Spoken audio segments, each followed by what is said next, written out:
we've already given up. It's like we're pacing around the obvious. Separate lives, different stories. 2 out of 4 of us are all fed up. Well, you and I play with fire, but don't say nothing, or we're both busted. We'll get what's coming after you. No, don't say nothing, or bon voyage to rendezvous. Trade fights for better views. We both need something new. Maybe we should just tell them. I shouldn't think I am so good. So long to rendezvous. Hello, pragmatic readers, and welcome to the Books and the Bees podcast. Just like bees play a crucial role in pollinating flowers and sustaining life, books pollinate minds and nurture the soul. We see the connection between the two, the delicate dance of ideas and stories that enrich our lives. I'm Cody. I'm Haley. Welcome to our podcast. Hello. Hello, Haley. How are you? I'm good. How are you? I'm good. Episode 15. 15. That's Isn't so that crazy? That is crazy. I know. I was thinking about it today. I was like, man, I can't believe we've done 15 episodes. Me neither. I feel like we just started. Yeah, me too. Me too. Part of it's because we are using a new software, which makes me feel like we're starting over, but Yes, also it's that. actually better software. It is. It's so much nicer. I was honestly so surprised at how good the audio was. Me too. When I listened, I was like, oh my gosh, this is infinitely better. Wow. So much better. Yeah. I can't believe. I won't say what we were using before because I don't want to be like mean to the company, but now we're using a free software and just it's a little more intimidating, but the quality is so much better. And Yeah. so yeah, I'm glad we made the switch. Same. And I hope that our listeners enjoy the sound quality as well. Yeah, we're learning. Yeah. We're getting better. Every episode we're getting better, I think. So Pretty soon we're just going to be sound engineers, and I'm going to put that on a resume. oh, 100%. 100%. Yeah, absolutely. Yeah, it's a skill. It's a skill set for sure. It is a skill. Talking into a mic is actually a really impressive skill set. Like I was thinking about, I'll talk about it when we talk about what we're reading, but I was listening to an audiobook that won a Grammy and I was like, man, that's impressive because it's so hard to talk eloquently it's like a 9-hour audiobook. It's hard to talk for that long. Yeah, And I can imagine. sound good. Right, yeah, all the mouth sounds that people probably make, all of the like random background noise that you like can't help, and yeah, I can't even imagine. And reading like words off a page, which like we've done on the podcast, it's hard. Really hard. It's really hard to read it and be eloquent as you're reading it, for sure. For sure, Yeah. I agree. It's definitely really hard. Oh yeah, it's beautiful. Spring weather outside where I'm at though, which is really nice. Oh, good. Yeah, we had a really beautiful day today. It rained all day yesterday, but today it was so nice outside. Yeah, we're supposed to get rain tomorrow, I think. But it was like 75 and sunny today. Wow, 75. Let's go. Yeah, we're getting into it. It's like the perfect weather for me. Anything under like 75 is perfect. Yeah, I like high 60s to low 70s. When it gets like into the 80s can be a little warm, and then like below, I don't mind the cold that much, so like below 60 is fine as long as it's not like, like below 30 all the time. I don't love that, but it's nice to have the nice weather, be able to wear t-shirts and not have to wear a jacket all the time. I do like that. I hear that. I agree. Yeah. Well, should we get into what we're reading? Yeah, sounds good. All right, Haley, what are you reading? So I just finished Intercepted by Alexa Martin. I'm not entirely sure when or if I mentioned it in any of the previous episodes that I was reading it or had started it, but I feel like I did. And because I feel like I was in a slump for so long, or well, longer than it is for me anyways, I feel like it took forever to get back into a book. And I had bought Intercepted, which is funny because I read the second book in the like series. You can kind of read it as a standalone though, the books, I feel like. But it is like a series. And I read the second book first in true me fashion, like an idiot that I am. I don't know what is wrong with me and why I read the second book so much out of a series. But it happens quite frequently. And yeah, I finished it. It's a sports romance. It is football. It's a fantastic read. I think the author is becoming a insta-buy type author for me. I just love the way that she writes. I love the voice that she has in her books. It's so, I almost said soothing, but soothing's not the right word. I don't know. It's almost like having like a conversation with like your best friend, like telling you a story. That's what it feels like to me. Oh, that's great. I know, right? It's like catching up with old friends and then like telling you all the tea and like dishing out all the drama that's happening. I love it. But yeah, so I finished that. Definitely recommend it for sure. I'd say it was Hive Hug, Beekeeper's Passion, if I were to put it on the honey scale. Okay. Yeah, and so it was like and that spicy. comes out on the 30th, right? No, so it's been out. Yes. Okay. No, the arc that I just finished, the arc read. Thank you to NetGalley for allowing me to read this absolutely banger of a book. My God. So the book is the second book that I read.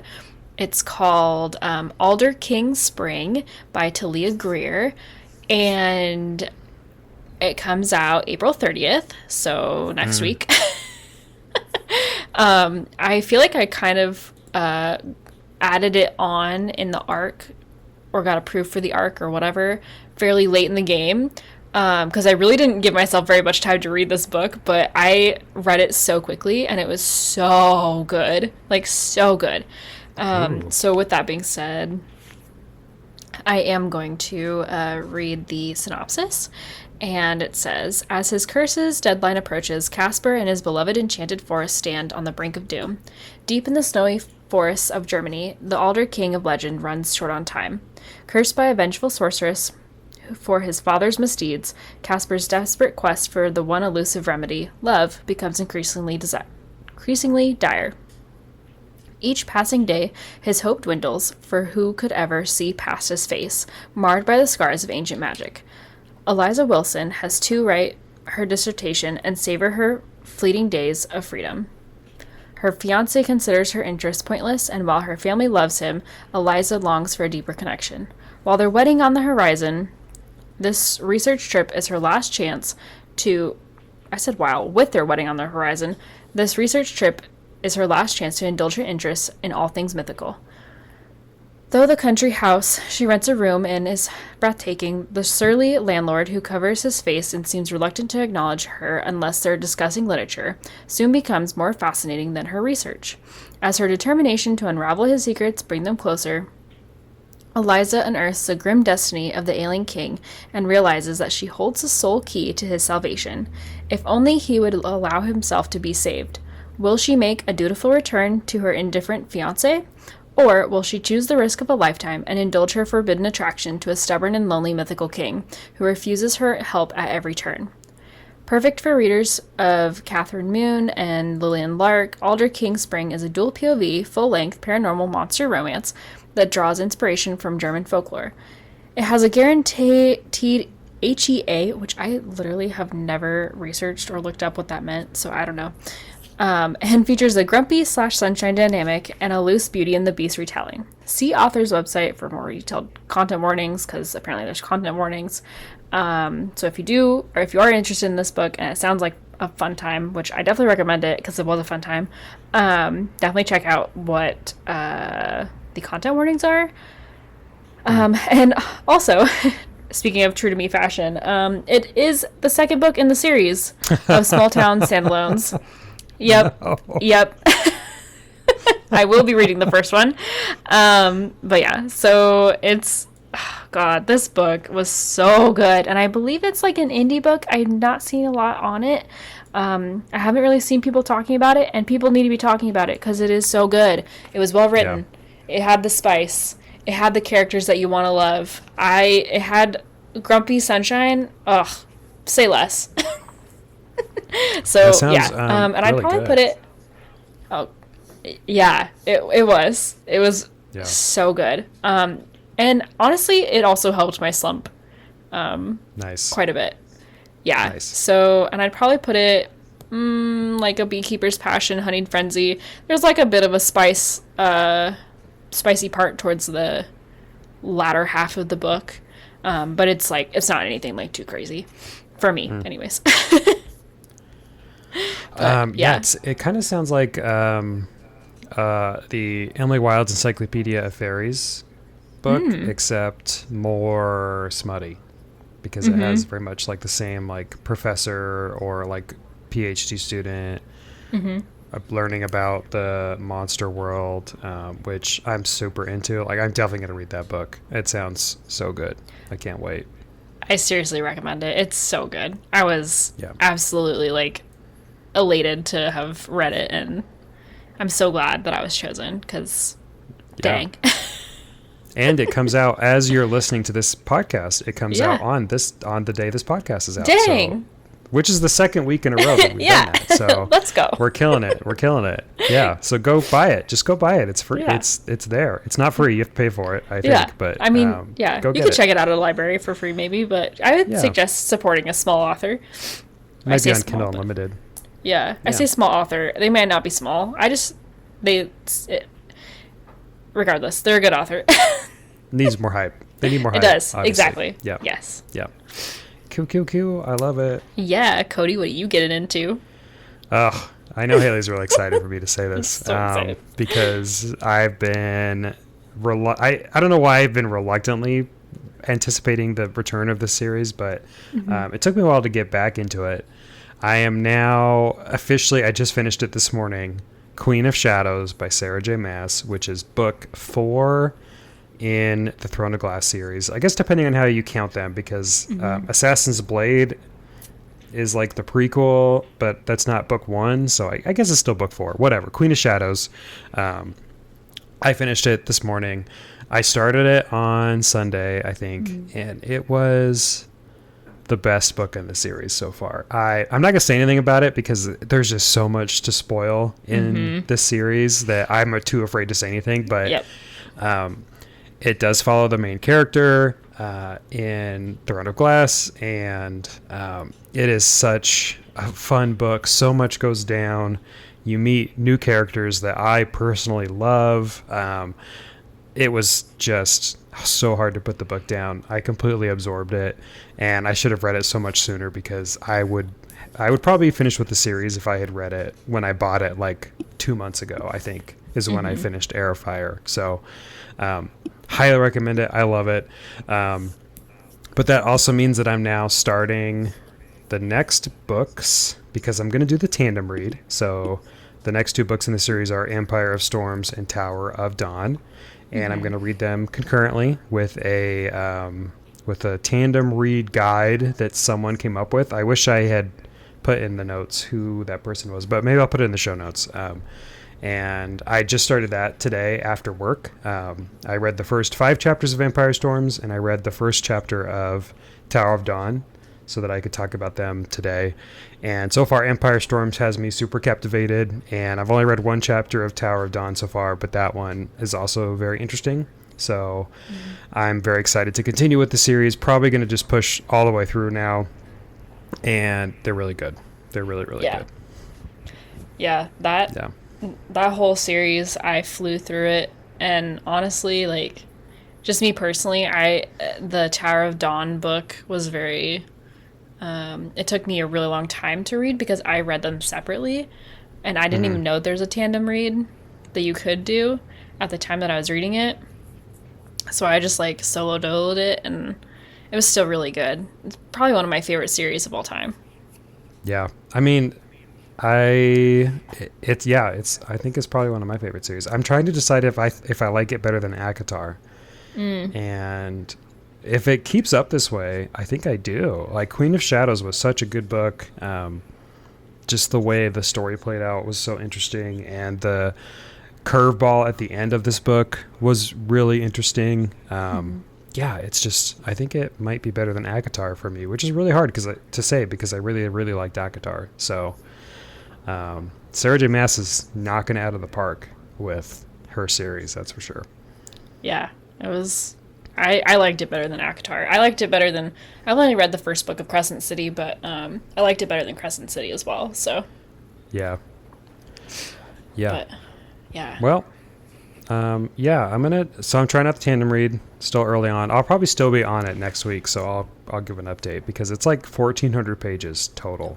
Yeah. With both books. So it's going to take me a hot minute to get through both books. But they're really good. And so I'm excited to do it. And I'll report back as I do. The other book that I just finished this morning too, actually, was an audiobook that I mentioned right at the beginning of the show. And it's actually Viola Davis's memoir, Finding Me. And she narrates it. She won a Grammy for it. It's a tremendous book.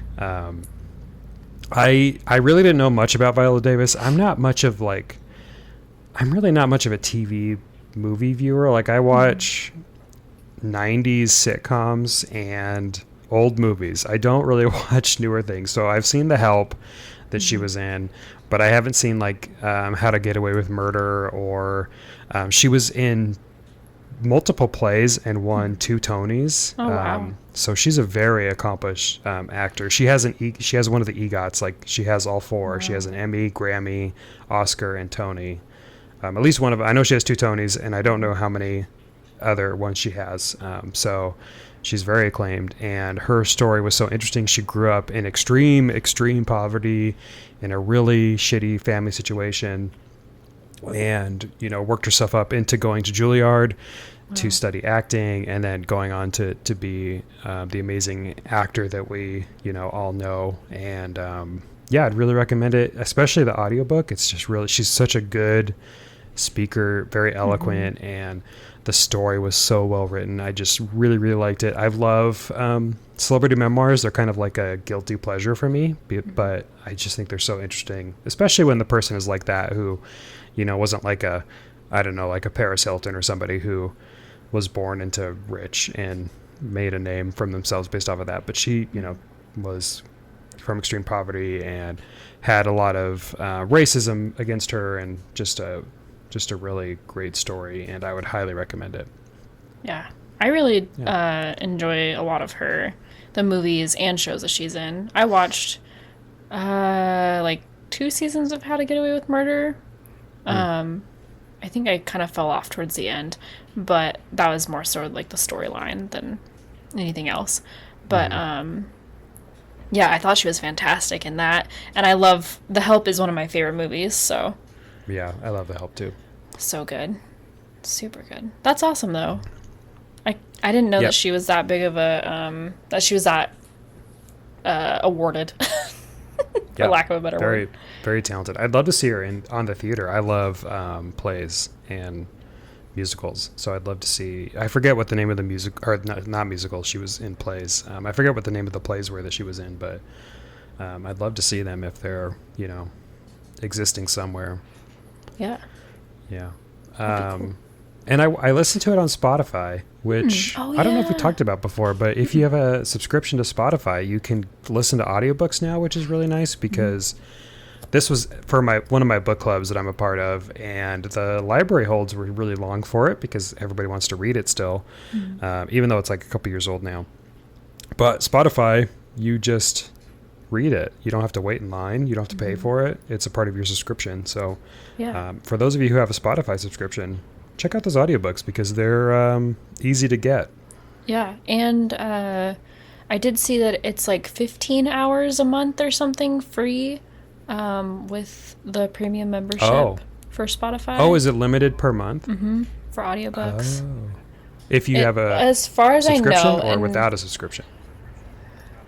With a subscription. Ooh. Okay. Yeah, well, that's good to know. So I didn't realize there was a limit.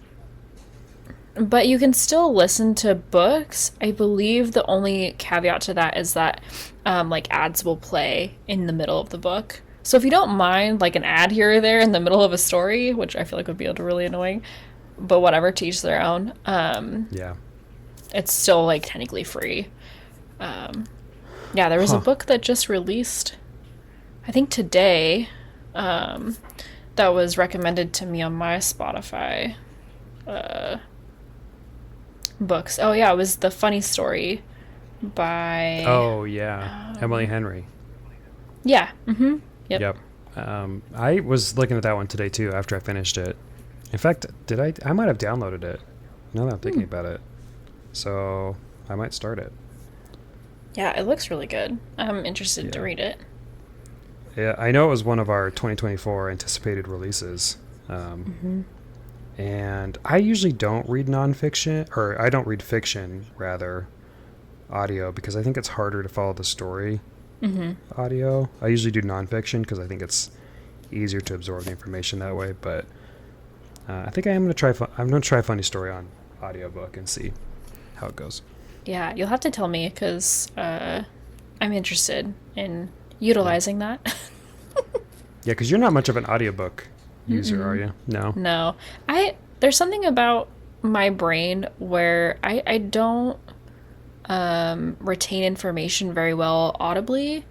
I'm more of a visual / like kinetic type learner or retainer of information. Yeah, if someone's just sitting there telling me something, I literally will tune out.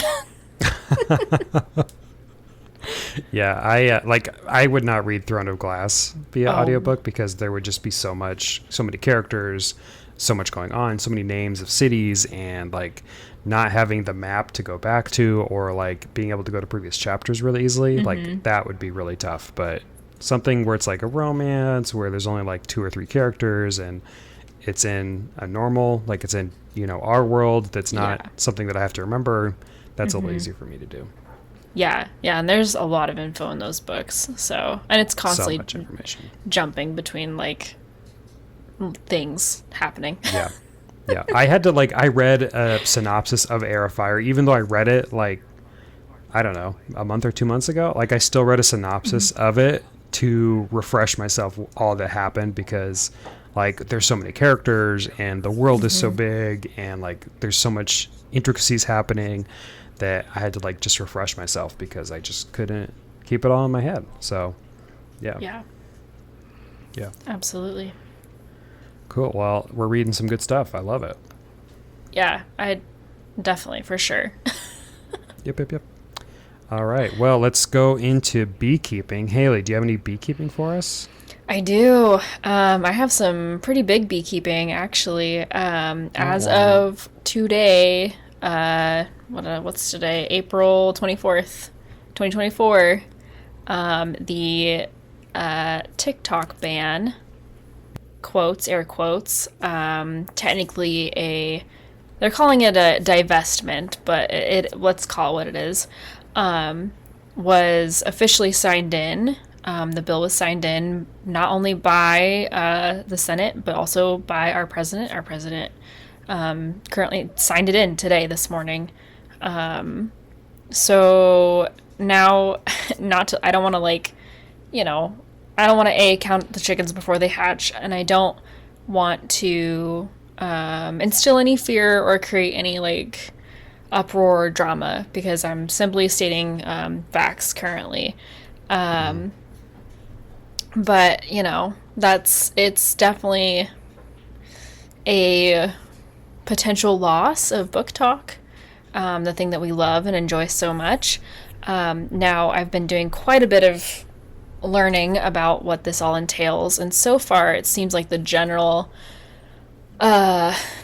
consensus around this being signed in is that, well, it's not going to happen until at the earliest January of 2025, so we still have quite a bit of time to kind of still enjoy TikTok, still see what's going to happen.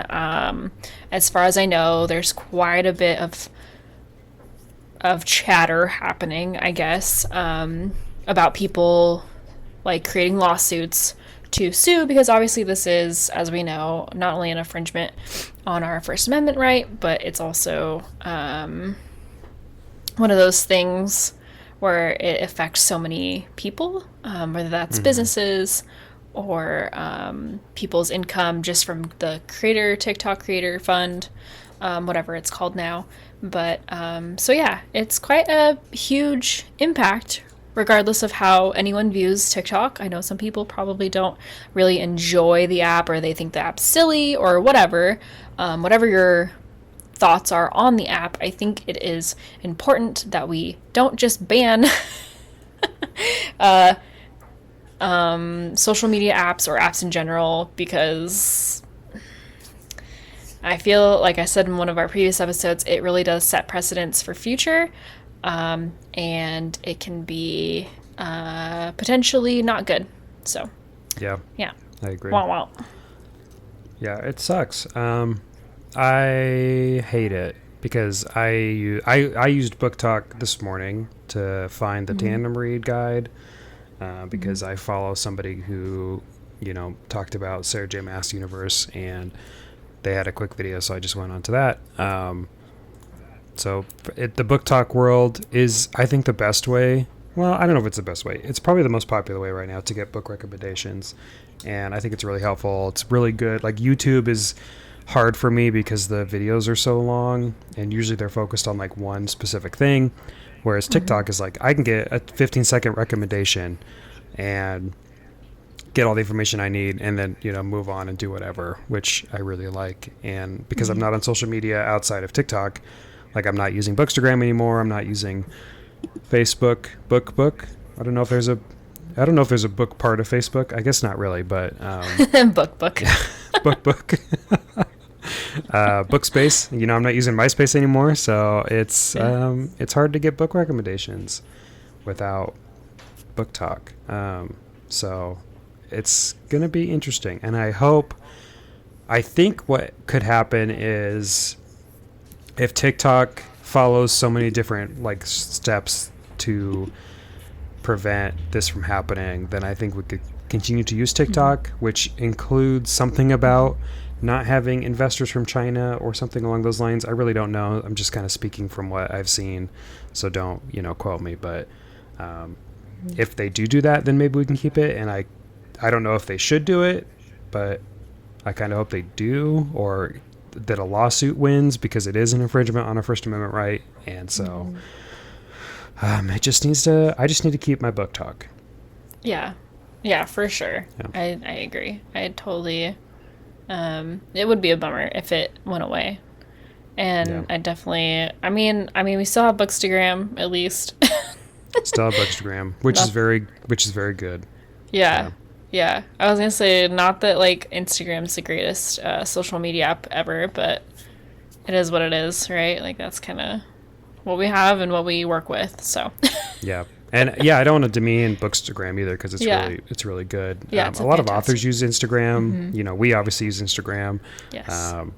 So it's really good. But Book Talk just has that Yeah. Just that really nice satisfaction. I learned about Sarah J. Maas on Book Talk, so Same. I have a lot to thank Book Talk for. Yes, absolutely. What a shame. It is a shame. Yeah, it is. Do you have any bookkeeping or beekeeping? Yeah, I do have some beekeeping. Because it is now officially award season for the book universe. I feel like a lot of different organizations are announcing the finalists, and because we have a romance lean to our podcast, there is an organization called the Romantic Novelists Association that's based out of the UK, which is really interesting. They have announced their 2024 finalists for the Romantic Novel of the Year Awards, which will take place on May 20th in London. If you would like to go to London and be a part of the award ceremony, I don't know how to buy tickets for it, but you can probably do it if you want to. And they have a lot of great categories and a lot of books that I have not personally heard of, that I am very excited to learn about, and I don't know if it's because it's UK based, so these are more UK centric books. But there's quite a bit on here. There is the Fantasy Romantic Novel Award, Award for Romantic Thrillers, Debut Romantic Novel Award, Christmas Festive Holiday Romantic Novel Award, short romance, romantic saga, romantic comedy, historical romance, contemporary romance, popular fiction romance, and looks like that's all the categories that are for books. And so there's quite a bit. There's actually a long list of books on here. I'm not going to read all of them because that would be really difficult. But the fantasy, there's a lot. The Fantasy Romantic Novel Award, I'll just list those because I feel like that's something that our listeners are interested in. Girl, Goddess, Queen by Bea Fitzgerald. One Christmas Morning by Rachel Greenlaw. Maybe Next Time by Seska Major. Ghosted by Rosie Mullender. And The Wicked in Me by Suzanne Wright. None of those books I've heard of before. I haven't either. The Wicked in Me and I think The One Christmas Morning sound familiar for some reason. Okay. Maybe I've seen them in like the bookstores or something, but... Maybe, yeah. Yeah. Yeah, so, if you want to look at this list, I'll put it in the show notes. It's always... what I love about these lists is that you always find books that you never heard of before. Mm-hmm. And so it gives you a chance to go in and read them. So I'd recommend looking through all this and making sure your TBR grows because there's a lot of good books on this list. Yeah, absolutely. Yeah. How many books are on your TBR now, Haley? We haven't had an update in a while. I know. Let me look. I know it's up there because I've been adding like crazy, and I've been like starting books and then like realizing that they're in a series, and then I add the series to my list, which, let me see. I also reorganized my bookshelves on Goodreads because I started this. I don't know why I haven't been finishing some of the books that I've been starting this year, but there's like 3 or 4 books that I've just like started, and then like, not that I don't like them or that they're not good, I just have like started reading other ones because like maybe they just came out or they're I don't know if I'm like becoming a mood reader or what, but so I had to put like different shelves on my Goodreads. But my TBR, well, it's only up to 58 now, so okay, that's pretty good. Not too many good. Yeah, not too many extra, but I also have 4 books currently waiting to be physically read, and I haven't added those to my TBR on my Goodreads, so there you go. Yeah, I did the monumental task of going through and labeling my TBR with categories so that I could search by those categories, and I haven't used it.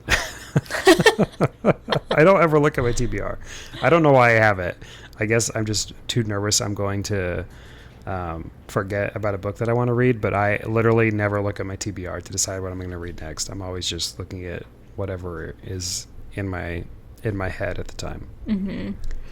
Yeah. So I think for me it's like I use it as a way to keep organized on like what books are coming out, because I'll put like for instance the No Other Gods book by Piper CJ is coming out next month, and I like kept having to go back to look it up to figure out when it was coming out, and I was like, you know what, I'm just gonna put it on my TBR, and then I'll just go to my TBR and then find it, and then it's right there, and it's and then I can look up.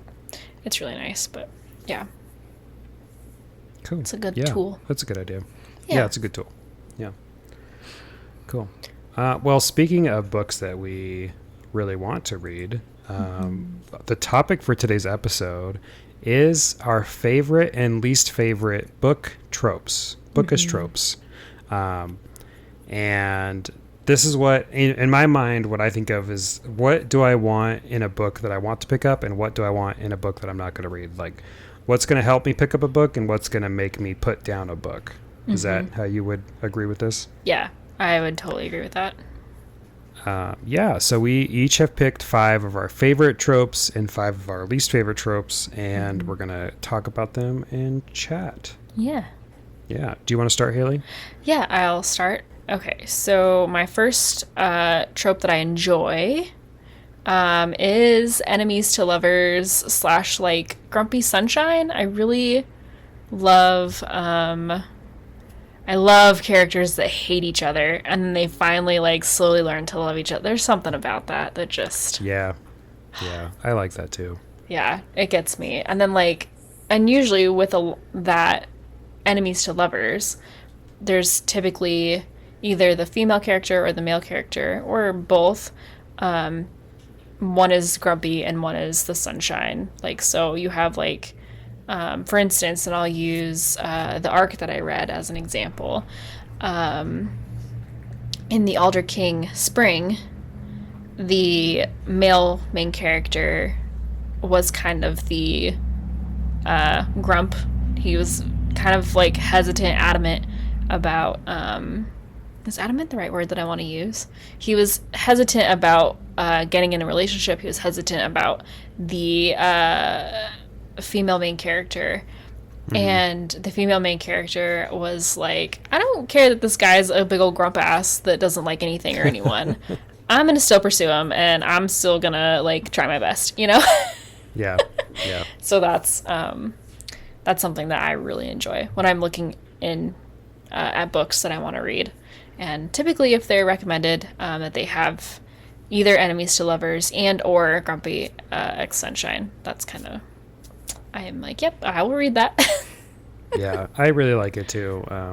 I think enemies to lovers is probably one of my favorite tropes, so I'm glad you put it on yours. And I like a grumpy main character that, you know, he's like, I used to think of him as being male, but there's definitely been female grumpy characters that once you crack through their hard-earned shell, they're, you know, really nice and sweet and soft. Like Nesta in Akatar is a good example of a female grumpy character that, you know, needs to be taken care of is not the right euphemism, but, you know, like, oh, she gets taken care of. Shown love.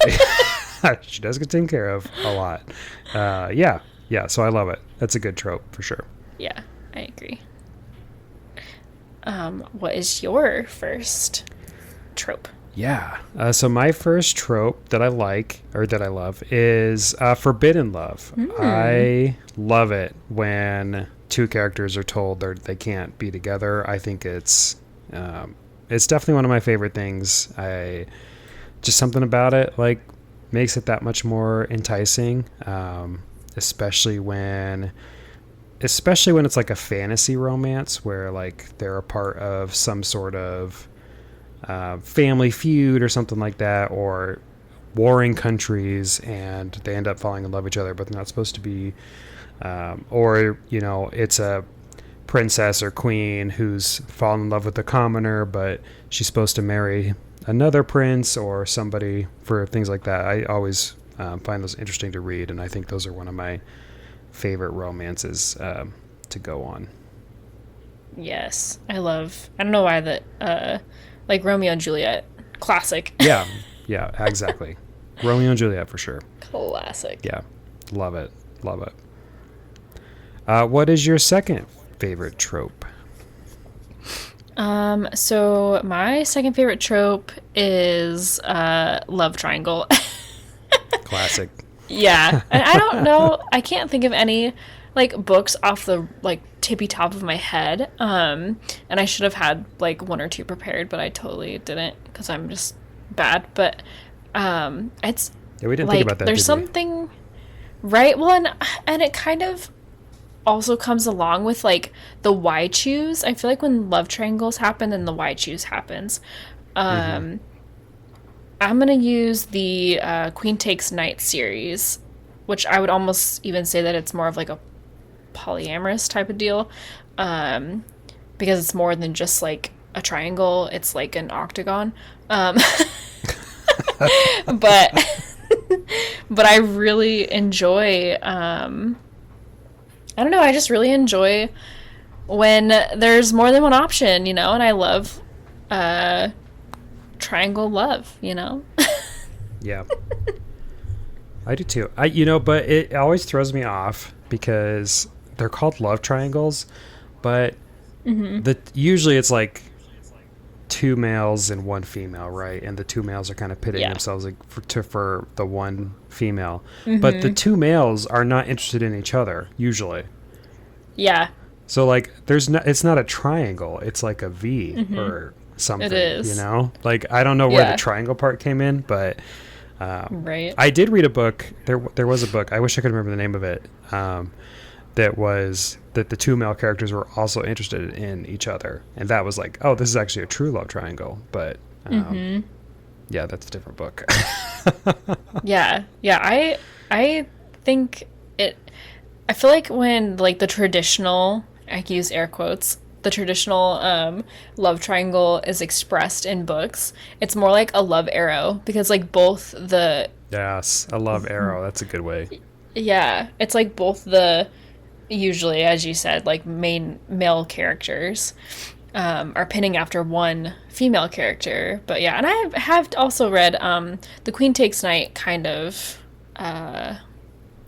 dabbles in more than just male main character, female main character. It has kind of like something for everybody, which I really like those books for that aspect. Yeah. Yeah, those are good. I like that. Yeah. What's your second trope? So my second trope is not necessarily a romance trope, but I think it can be considered a part of it.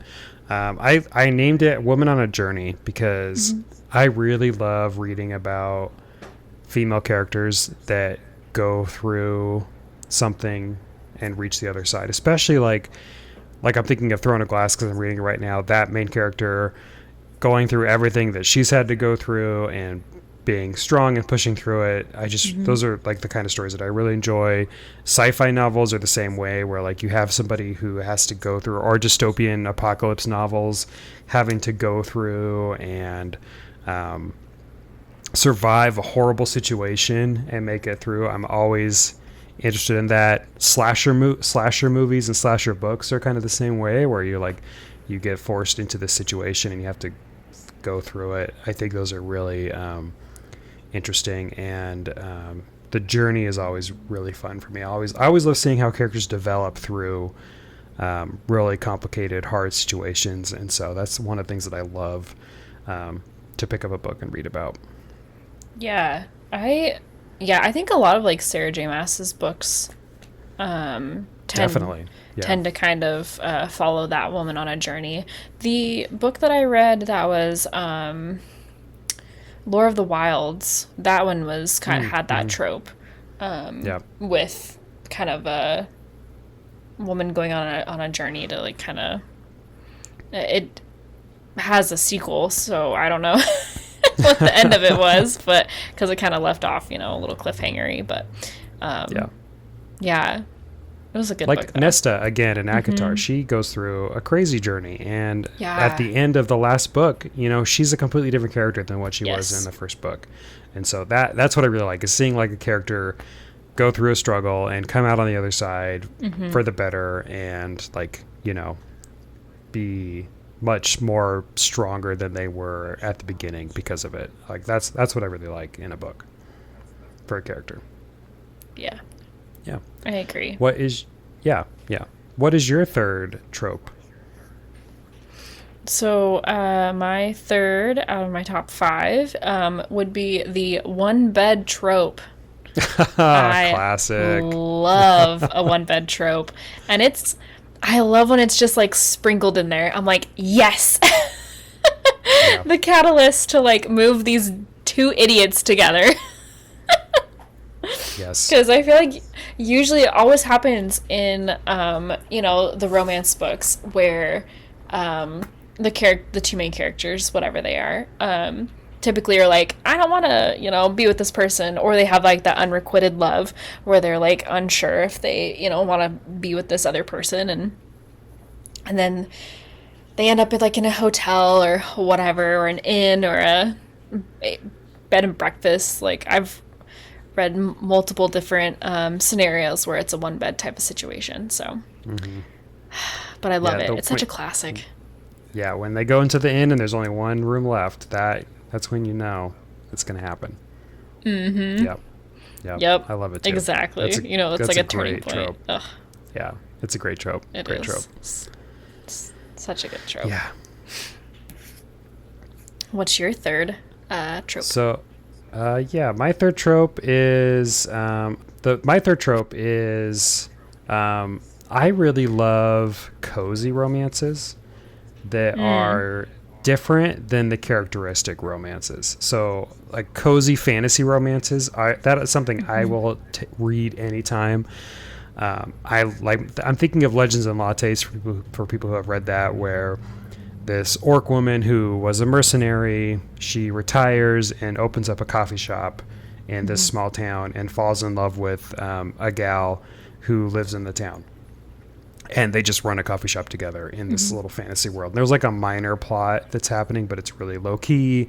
Or I read another book about these two best friends who were both male, who had just slain a king in an empire that was bad, and now they have to run the empire and are falling in love while they do it. I wish I could remember the name of that book. I can't. Maybe I'll look it up when we're talking. But that was a really fun book. Like, I love when it's a romance that has been kind of turned on its head. It's a little bit different than the characteristic. I'm not a big fan of like the Hallmark style romances. So, I don't want to have like too predictable of a story, but something that's just slightly different to make it more unique is one thing that I'll definitely pick up a book for sure. Yeah, man, that's a good one. I didn't even think about that. Yeah, like really good. Encyclopedia Fairies, Emily Wilde's Encyclopedia Fairies. That's like a cozy fantasy romance, and the romance is pretty casual and like it's a 1 on the honey scale for sure, but it's definitely fun to read, and it's always nice when they end up together and fight the baddie and whatever they're doing. I always like that. Yeah, I feel like that's probably a more common trope in like the contemporary romances, but they can get kind of Hallmarky. You're right, where it's like very predictable. Like, oh yes, like we all know that these things are gonna happen, and then something's gonna like get in the way, and then they're gonna end up together at the end. Right. Yeah. Like, I don't want to read about like a girl coming back to her hometown, and her dad runs like a cookie shop, and she falls in love with the lumberjack who works next door, and his business is struggling. I don't personally want to read that. No shade to anybody who does. Like, I know everybody loves that story, so I'm not judging. It's just not something that I really enjoy. My wife loves this kind of story, so I'm not judging, but it's just not my favorite thing. So, I like it to be just a little bit different, but still has that cozy vibe to it. Yeah, I think that I also partake in those kinds of romances, but that's because I'm a sucker for a like good rom-com or just a good like feel-good romance. So yeah, a feel-good romance is really nice. Yeah, for sure. Yeah, Haley, what is your next favorite trope? My next favorite trope is brother's best friend. There's something. Yeah. I love, and I think that like I'm realizing that there's like a general theme of like overarchingly like forbidden love of some sort. That's what I enjoy. Definitely. For the most part, and like the majority of what I read is very much like either the characters can't be together or they're enemies in some capacity. And this trope in specific, I'll use the Done and Dusted book that I just read by, I believe it's Lila Sage. Yeah, Lila Sage, Done and Dusted. That does have the brother's best friend trope. And boy, was it good. Because it's like a little guilty pleasure of mine, but when the like brother gets pissed off at their like best friend for going after their little sister or older sister or whomever, like, I don't know, there's something, it like itches my like hindbrain that's, my Neanderthal hindbrain, where it's like, you shouldn't really care about this, and it's not very like women's rights of you to enjoy that, but I don't know, I'm a sucker for it, so Yeah, it is good though. I mean, yeah, it's definitely like it has a forbidden love kind of feel to it, where like you're not supposed to, as like the quote unquote rules of being the best friend or whatever. Yep. But yeah, definitely get it. Definitely get it. Exactly.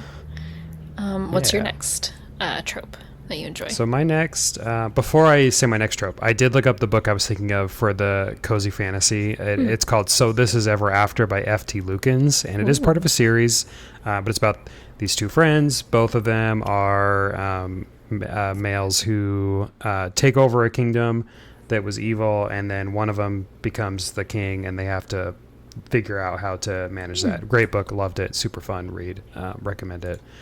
But my next trope is different than the cozy fantasy. It's actually unlikable characters.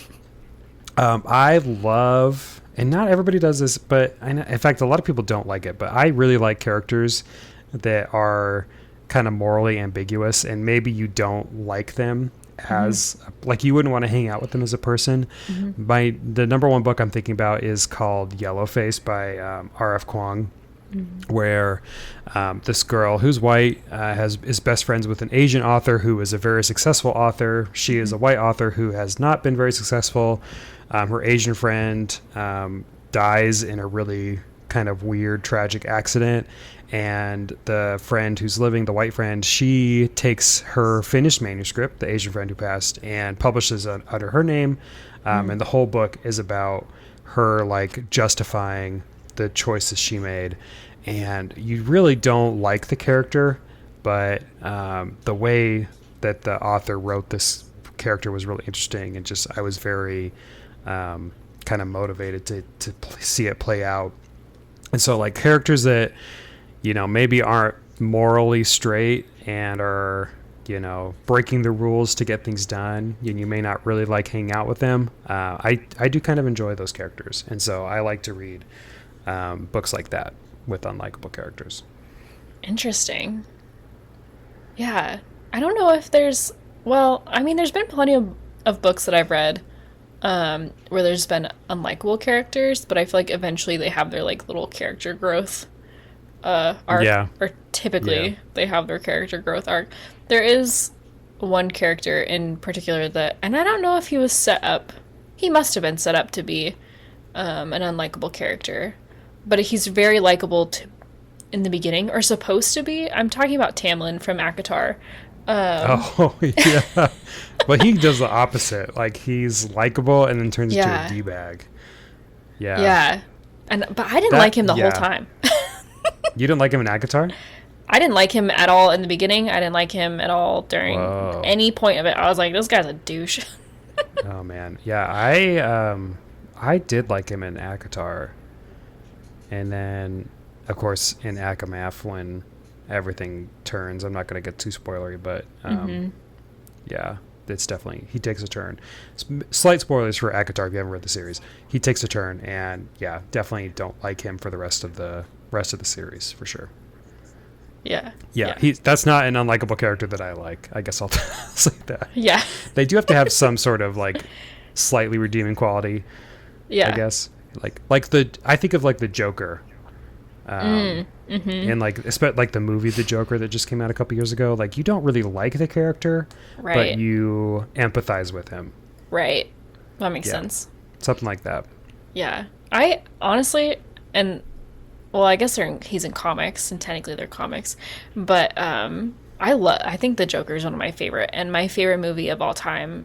As far as in like the DC universe, is The Killing Joke. It's one of my favorite. It's an animated movie, and it's so good, very good. Yeah. But yeah, the Joker is one of those, or like Harley Quinn. She's Harley Quinn. Yeah. Not like, I love her. yeah, that's a good example too. Yeah. Awesome. What is your last favorite trope, Haley? My last favorite trope is forced proximity. Can we see a theme with all of my tropes? But yeah, I really do love forced proximity, whether that's like they have to work together somehow, they have to be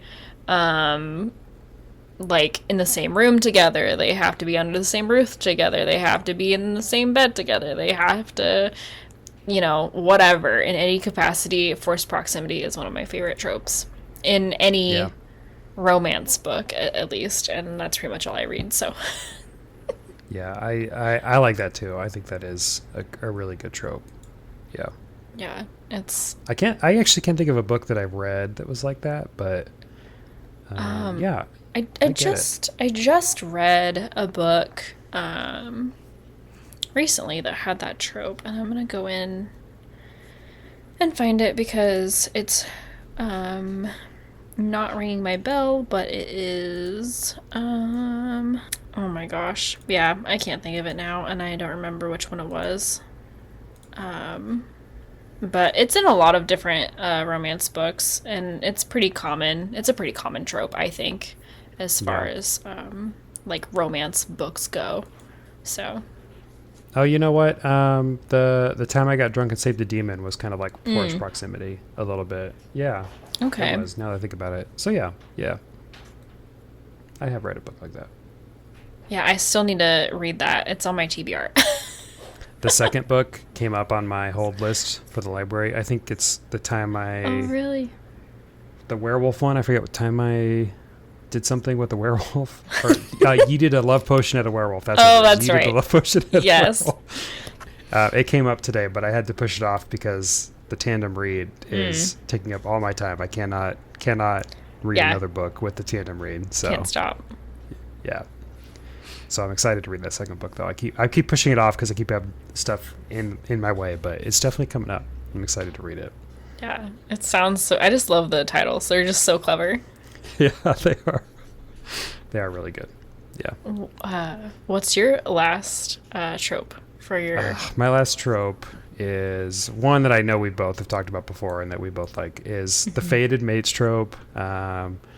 Akatar is a big example of this. Throne of Glass also has this element too, where, the characters are bound to each other by some sort of cosmic will or fantastical element where they're just destined to be together and they feel that strength immediately.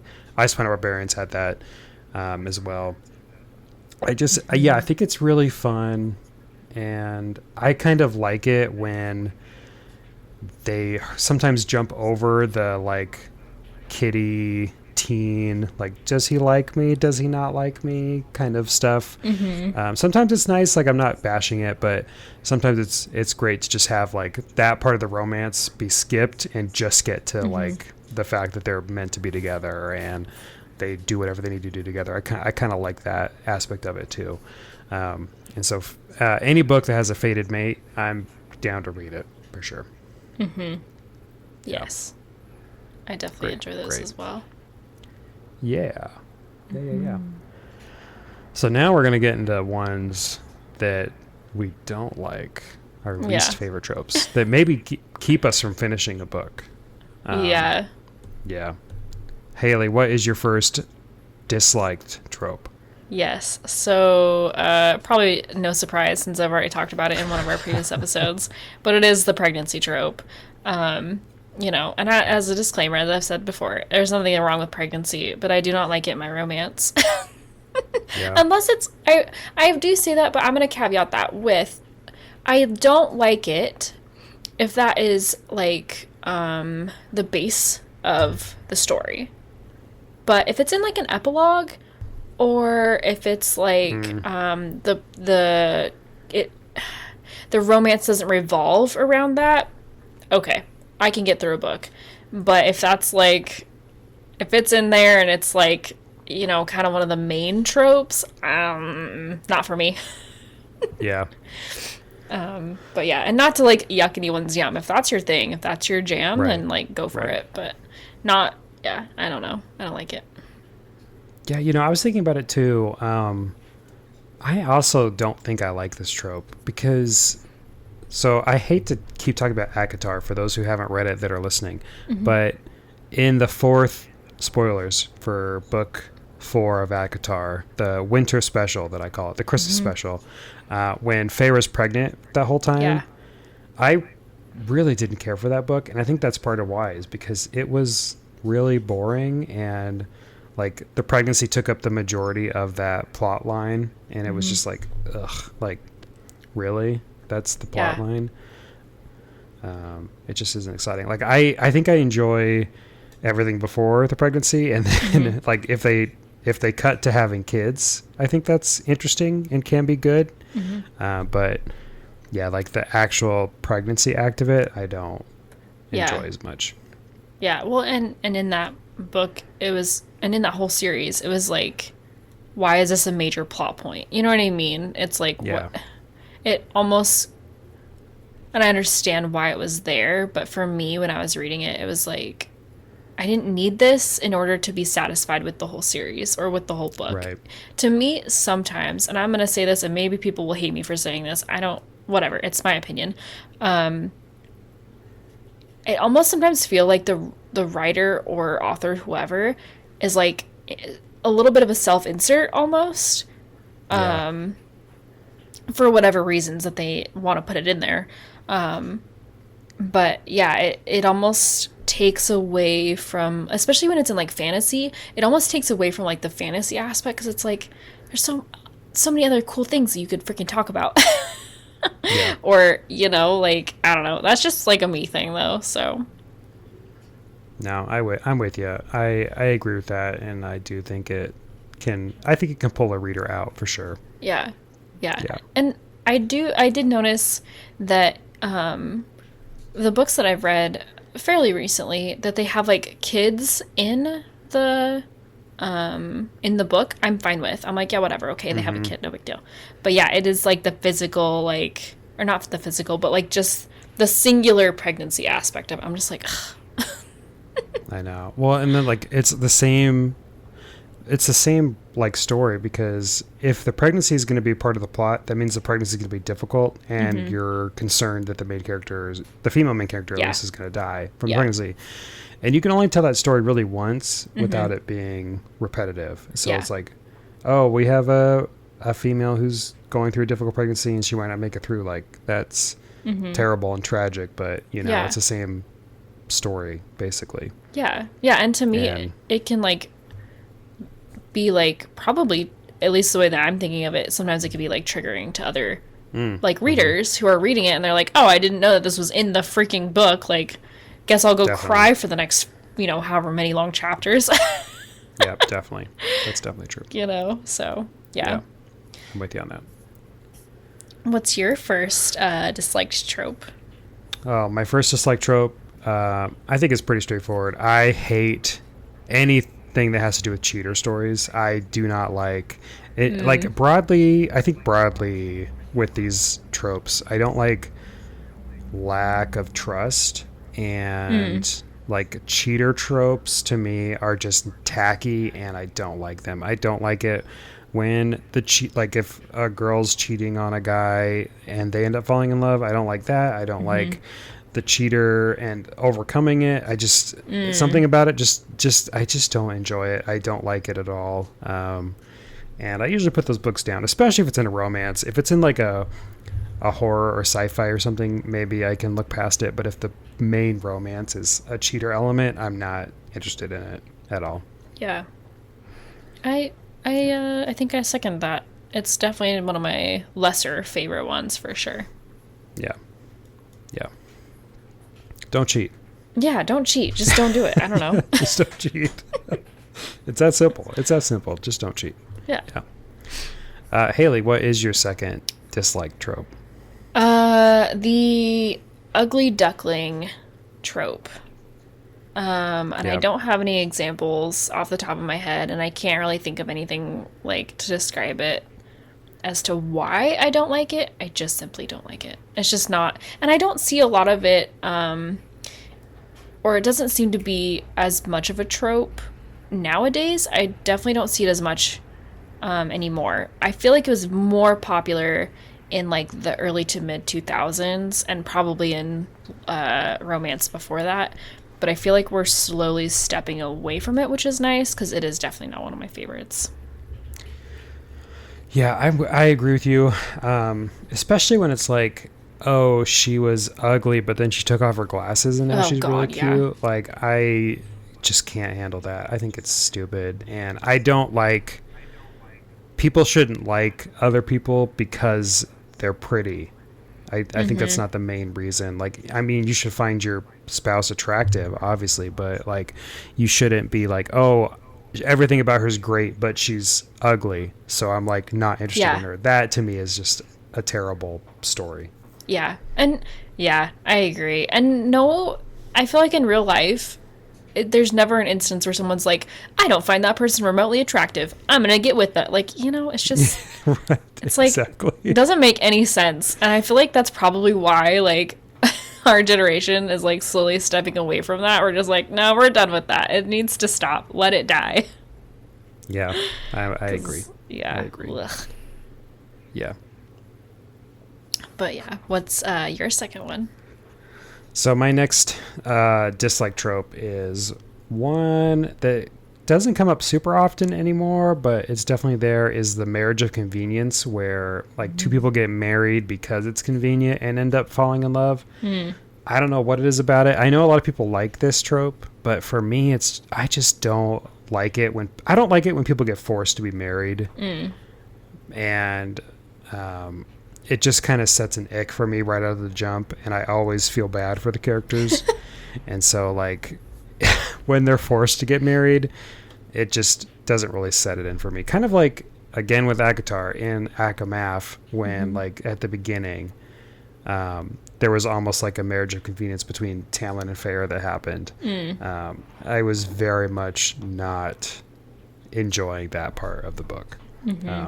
It just wasn't it for me, and I'm glad it took a different direction, but yeah, I don't like it. I see, and that's one of the ones that I don't mind. At least it's not like a deal breaker for me, because it kind of like ends up, well, at least in the romances that I've read, it usually ends up being like it almost falls into the category of like forced proximity, where it's like you have to get married, and then they like it pretty much start out like, probably usually anyways, like hating each other just to bits, and then they like eventually get to know each other, and then they're like, oh, okay, I actually like you, which feeds into my brain, so you know. Yeah. What is your third dislike trope? So my third one is second chance romance. And I think that kind of ties in a little bit with like the cheater of yours, because that's typically what happens. And I say that it's one of my lesser favorite ones. And I know I've read quite a few of romances in the past, and books that I actually really enjoyed overall that had this trope in them. But like typically I'm just not the biggest fan of like when the male, and it's always usually the male character, they like do something shitty, and then the like female main character is like, oh, I'll just forgive this like really horrible, awful thing that they did to me and just go back to them because they've changed. And I'm like, I don't think so. I don't know. And usually, like, at least to me, the character then goes on to continue to be a douchebag. So it's like, did they really change? Or were they, you know, like, were you just being like, oh, well, I love him, you know, like, I can fix him. And I'm just like, stop it. Yeah, the I can fix him trope is one that I don't like. I don't like that trope at all. Yeah. Yeah. Don't fix them. Like, they're not worth it. Yeah, exactly. Been there, like, from personal experience in real life, been there, done that, it's not worth it. Oh, no. You can't fix him. Yeah. He's not... You can't. He's not a house. He's not a pet project. You cannot fix him. You are not a screwdriver. Yep, that's right. That's right. So true. What's your third? Is your third right? Yeah. Trope? Okay, cool. My third dislike trope is one that came up in Ice Planet Barbarians. So this is not a surprise, but I'm going to call it the forced upon trope, to be not trigger warning-y or content warning to people, but consent, I think, is something that I have as a like prerequisite for romances. There's definitely should be like open consent from both parties or all parties. And when there's like blurred lines on that consent, I definitely get uncomfortable, and I don't like reading about stories like that, especially like the first chapter of Ice Planet Barbarians for those who read it with us. If you haven't, go back and listen to our other episodes. But like, it's just something that I don't really want to read about, and I don't enjoy that part of it. And in fact, now that we're like dissociated from Ice Planet Barbarians a little bit, I'm not sure if I'm going to read book 2 because of the next 2 characters are in that situation. Yeah. Based off of how the first book ended. I'm like, do I really want to read it? And I don't know if I do. So maybe I'll read it, maybe I won't. But it's definitely a trope that I don't enjoy to read about. Yeah. I can understand and appreciate like that's definitely like, I'm sure a lot of people also dislike or struggle with that trope because of those aspects, because it does but I'm a dark romance girly, so most of the time things are blurred in the dark romance categories. And not to say that there's not like typically the one thing that I will say about those books is they usually do have like some sort of content warning or like trigger warning type of deal before you start the book at all, so you kind of understand or at least have a warning that you are about to get into what you're going to get into. But yeah, I don't know, it's definitely not for everyone, that's for sure. Right. Yeah, I think with a trigger warning and like content warning at the beginning, I think is one thing. And I've definitely read like horror where stuff like that happens because, you know, in horror world, all things are basically game. Yeah. So it's not a deal breaker. And, you know, obviously we're all supporters of consent in the modern age. So, but yeah, it's just, if it's written the wrong way and not handled well, I don't like it. And I think agree. Ice Planet Barbarian was kind of that example where it's like, this is kind of like borderline, not for me. Yes. I actually agree with that too, because I feel like it was kind of like a big shocker. You were like, oh, that's happening right now. Oh my god. Yeah. Whereas I feel like in some of like, I'm going to use some of the dark romances that I've read as examples, but it's, and I'm not going to like get into details because it's hella spoilery, but there's lines being blurred, but it's almost, well, it's typically in the ones that I've read, the main character, they're almost like exploring fantasy type situations. So it's, and then they like come to like a realization that that's like a kink of theirs that they're into. So then it, like, I feel like then like consent is then established in some capacity. Yeah, I agree with that. And the way that it's written is like, okay, well, it's, and I don't want to use the phrase implied consent because I feel like that's a whole like messy, muddy area.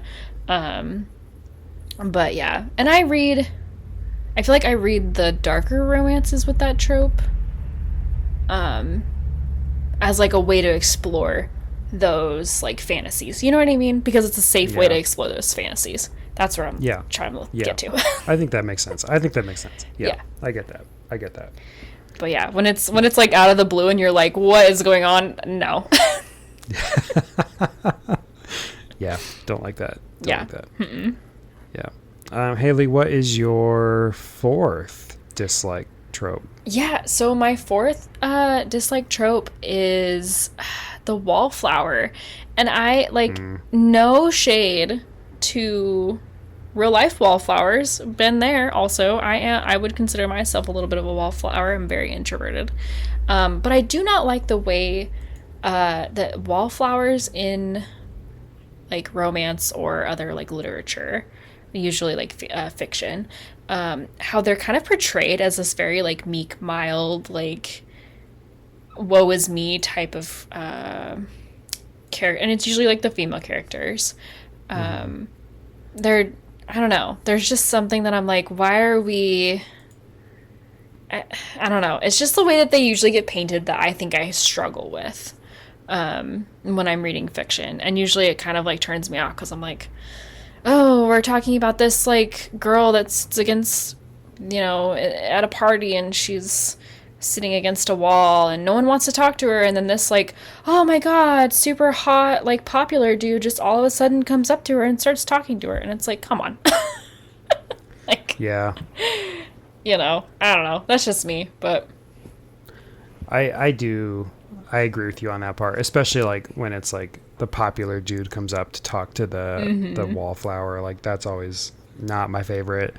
I do kind of I enjoy it when a character who's like normally really timid and shy comes out of their shell a little bit, Yes. and they kind of open up. Like that is interesting and it can be bad if it's not well written and not, you know, manufactured well, but definitely like kind of like the taking the glasses off and realizing she's pretty. Like, yeah. I really don't like that. And so I agree with you with that for sure.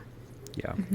Yeah. Yeah. And that's, it does kind of go in with like the ugly duckling a little bit. Yeah. Because it's totally. just the way that like some of the authors, it's like, why are you describing this girl as like ugly and meek and like timid and just like all these like awful ways to describe a character? You're like, what? Why? Yeah. And I always think like usually the character is described as like having brown hair and like some sort of sweater that's like beige colored. And I'm like, you know, I like beige colored sweaters. I think they're nice. Right. So like, she's comfortable like, and she's warm. Yeah, there's nothing wrong. Yeah, she sounds really cozy. Yeah, she sounds great. Yeah, totally. It's just me. I don't know. That's my opinion. So, yeah, I get that. What's your fourth trope? Yeah, my fourth trope is what I really, really hate in romances is when there's a fight between the two love interests for no reason that could be easily resolved by them sitting down and talking for like more than 2 seconds. That is one trope that I cannot stand. And I think the best example of this recently is the Fourth Wing series. Like in Iron Flame, there's a situation like that. Not going to get into spoilers, but there's a big situation where if they just like spent 10 minutes talking about each other to each other honestly, it would resolve the conflict between them. And then this was a series that I read a long time ago, the Clan of the Cave Bear series. Have you ever read that series, Haley? No. It's this really interesting, like prehistoric, like caveman series. I think there's 5 or 6 books, and they're like a romance, prehistoric romance type of book. And there's one book where the whole book is the two main interests are fighting because there was like this simple misunderstanding, and if they had literally just cleared the air in 10 minutes, the book would be non-existent and not necessary. And it totally threw me out of the series for me. I just can't stand. I don't like the preteen high school like bullshit drama. Just be adults, talk about what's upsetting you, and either move on or call it. Like, don't be just this weird drama that doesn't need to be happening. I hate it. I hate it. Yeah, I agree. I also tend to not like that in my books as well. Yeah. And you mentioned Fourth Wing, and that was one thing about Fourth Wing that I was like, come on. It's like, come on, you guys. Right. Like, you know. Just grow up. Talk. Right? Like, it's it out. so...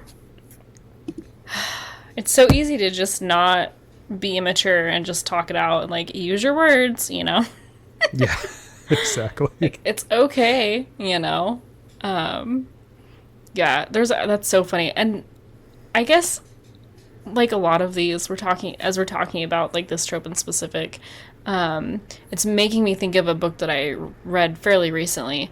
And I guess it kind of depends for me on how it's written, because there was a little bit of that aspect, but I just so badly wanted to, like, reach through the book and just, like, slap the shit out of the character, because it was like, why are you being such an idiot? Like, please. Can we please, like, not be doing this right now? Yeah, exactly. But if I feel that way, I'm turned off from the book. That's what I'll say. Okay. That's what I'll say. Yeah. Okay, Haley, what is your least favorite trope? My last least favorite trope are the woe is me male characters. Yes. I don't even know if this is like a trope or not, like, because I feel like it's not that common, and I don't even know if this is like the proper terminology to explain this trope, but I mean, it's pretty self-explanatory. I cannot stand the male characters that are like these mopey, whiny, like, woe is me characters. I don't know. It's just, yeah, not my favorite. I'm so with you.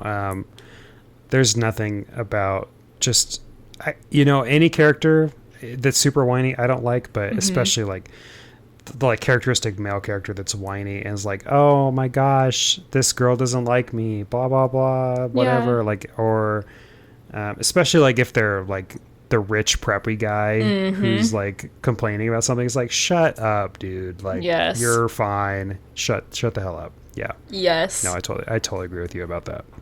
And I feel like it's always the rich male characters. It always is. They're all so like, God, it's like, you literally have everything. Like, just grow up, please. Yeah. Shut up. You're fine. Quit complaining. Yeah. And it's usually like he's upset that the girl doesn't like her because he's a dick in some other category. And it's like, well, maybe if you weren't an asshole, like, she might like you, but it's like not her fault that she doesn't like you. Like, you don't have to be, liked by every person in the world, or just because somebody doesn't like you doesn't mean you're entitled to it. I do hate that. I do hate that too. Exactly. Yeah. For sure. Yeah. What is your last trope? Yeah, my last trope is one that I actually kind of hinted on already. It's the too stereotypical romance trope for me, like the Hallmark example where, like, if you know just exactly how the book's going to play out from the first page in the romance part of it, it's just not interesting to me. I might read them occasionally as like a palate cleanser or something like that, but if it becomes too Hallmarky for me, I tend to just not enjoy it as much. So I got to have a little bit of variety in the storyline to be interesting enough. And I know a lot of people like the Hallmark stories. I'm not bashing them. If you like them, no judgment. But it just doesn't do it for me too much. Yeah. No, I agree. I feel like and even in any other, not even just romance books, but like in any sort of other